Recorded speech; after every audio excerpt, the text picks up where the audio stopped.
তোমরা সবাই কেমন আছো? আশা করি ভালো আছো, আমিও ভালো আছি। তো বন্ধুরা, আমি দেখে নাও চান টান করে রেডি হয়ে গেছি।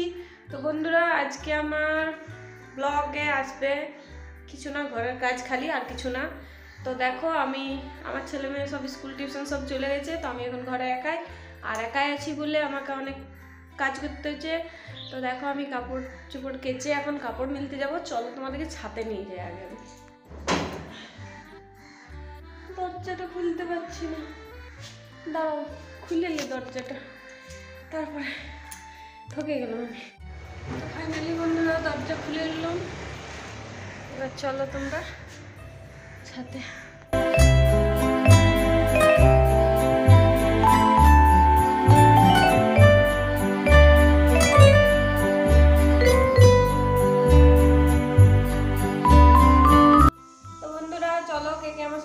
করবে এতে যাও জলদি জলদি, গরম গরম পোহা বানাইছি, চলো খাবো আমরা সবাই মিলে।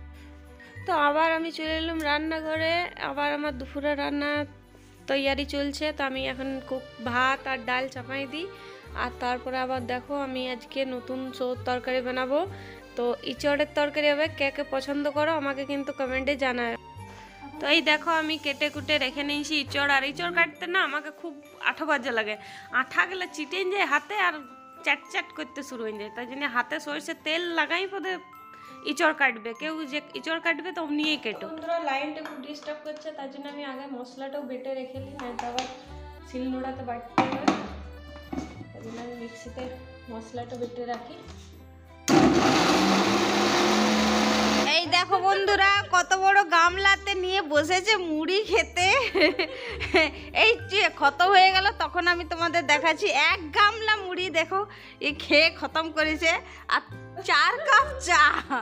বাবা রে, তুমি কদিন থেকে খাবার খাও নাই গো? কদিন? 10 দিন। ও গো, এত বড় গামলাতে কে মুড়ি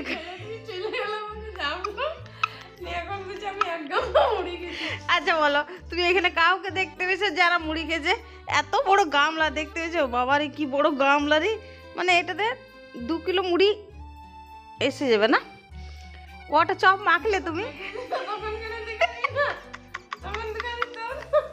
আচ্ছা আচ্ছা কটা চপ দিয়ে মেখেছিলে? 4টে। বাবারে 4টে চপ দিয়ে 1 গামলা মুড়ি, 4 কাপ চা। বাবা, তা বলতে ওই দিকেটা কেন দেবো? ওইটা আমি খেয়েছি, ওইটা কেন দেখাবো? তো আজকের ব্লগ তোমাদের, আমার ব্লগ কেমন লাগলো আমাকে জানায়ও কমেন্ট করে। আর আবার আমি কালকে নতুন ব্লগে আসছি। আমার চ্যানেলটাকে সাবস্ক্রাইব করো আর বেল আইকন দাবাই।